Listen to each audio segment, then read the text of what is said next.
थोड़ी सी वजाहत करता चाहूँ। जहाँ तक मेरी समझ और दानिस्त है, इंटरपोल आपकी पुलिस नहीं है। इंटरपोल माजी में जहाँ तक मुझे ख्याल है, मेरा ख्याल से रहमान मलिक साहब के अपने भी रेड वारंट इशू हुए थे, और इनके नहीं होते तो जरदारी साहब के तो गारंटीड हुए थे, और बहुत से इनके जो साथी थे, रफ़क़ा थे, उनके भी हुए थे।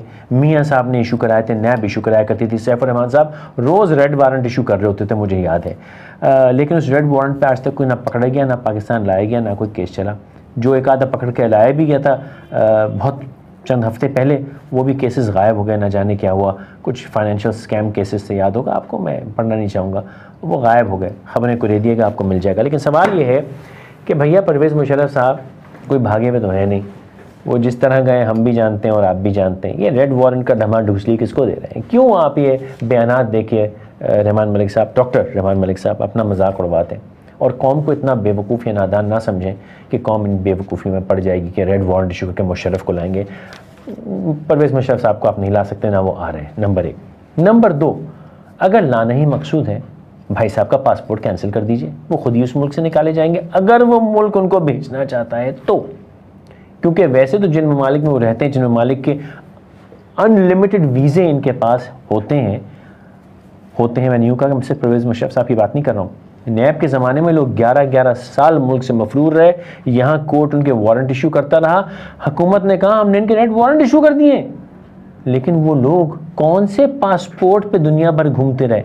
मैं जानता हूँ, पाकिस्तानी पासपोर्ट है उनके पास, वीज़े लगे हुए हैं, हमारी एम्बेसियाँ उनके पासपोर्ट एक्सटेंड कर रही हैं, दूसरों की एम्बेसियाँ उनको वीज़े दे रही हैं।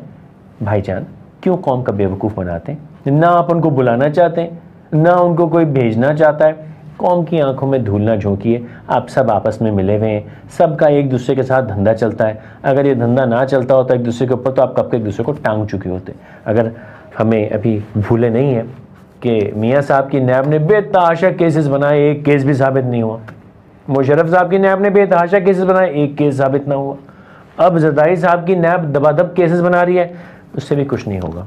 तो आपस के चक्कर में कौम का बेड़ा गर्क ना कीजिए। साथ में एक खबर है कि farm manager of ex Nazim MPA detained. ये बात हो रही है sir, former MP doctor Irfan Gul Maksi साहब का ताल्लुक है इसके अंदर। टंडू वाला यार का इलाका है, जहाँ पे ये कहा जा रहा है कि जरदारी साहब के फार्म से पानी निकाल के दूसरों के खेत में डाला, जो बारिश का पानी ठहरा हुआ है वो डाला जा रहा है। हम अक्सर सुनते थे कि बंद यूँ तोड़ दिए, पुल यूँ तोड़ दिए, पानी यूँ हो गया, सैलाब ये हो गया। ये हकीकत है कि अपनी ज़मीन बचाने को, अपनी मिलें बचाने को, अपनी शुगर मिलें बचाने को, अपना अनाज बचाने को, ये पानी यहाँ से वहाँ फेंका जा रहा है और फेंका जाता रहेगा। जो अपोजिशन में है उसका बेड़ा गर्क होगा, जो साथ है वो बचाया जाएगा, और यूँ ही चलता रहेगा।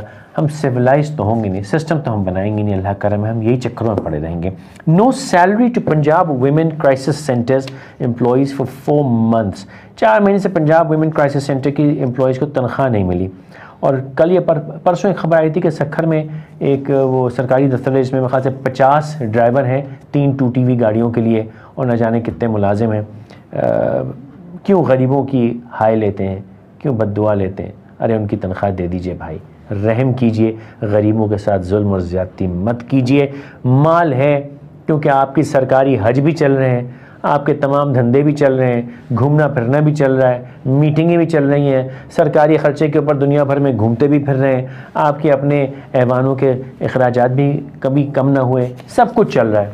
गरीबों में पैसे बांटने के बजाय, जिनको आप पैसे बांट रहे हैं गुरबा को, वो ज़रूर बांटें अगर आप समझते हैं कि जायज़ काम कर रहे हैं, लेकिन जिनकी हक हलाल की कमाई है, उनका पसीना सूखने से पहले इनकी तनख्वाह तो दे दो। वैसे बेचारों को सिसकती हुई तनख्वाह, अरे उतने तो दे दो। क्यों तड़पाते हो गरीबों का घर का खर्चा, क्यों रोकते हो? लोगों का चूल्हा क्यों बंद करते हो?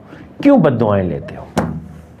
Rupees 1.77 per unit increase in power tariff approved. शाबाश है भाई, बिजली इतनी बढ़ाओ कि हम दियों और टिमटमों में बैठ, बल्कि मेरा ख्याल है भाई, क्या ख्याल है, मैं अपने सब अदनान साहब और आयशा साहबा से बात करता हूँ, मेरे ख्याल से मोमबत्ती में लालटेन लगा के शो करना शुरू करते हैं, और ये लाइटों का बिजली का खर्चा तो भैया अल्लाह रहम करे।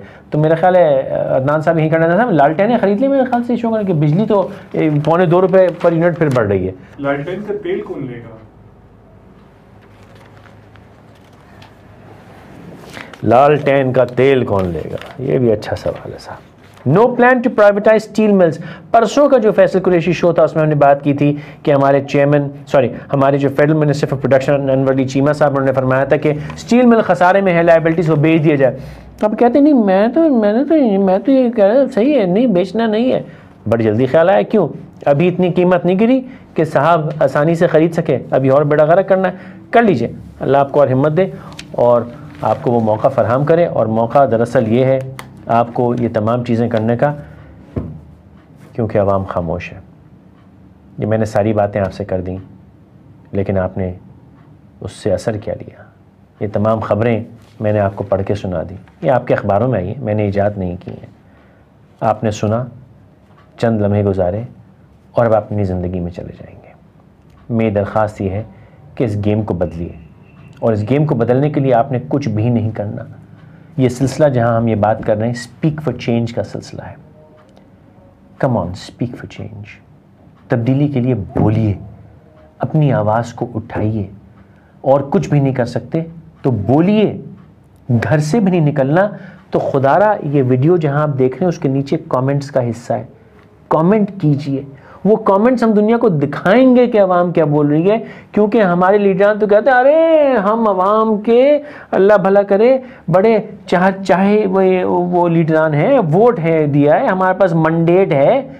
बताइए कि मंडेट उनके पास किसी और काम का था और अब आप तंग हैं। अगर तंग हैं, अगर नहीं तंग है तो मेरे खिलाफ लिखिए कि फैसल कुरैशी तुम क्या कुफ्र घोलते हो, ये सब झूठ है।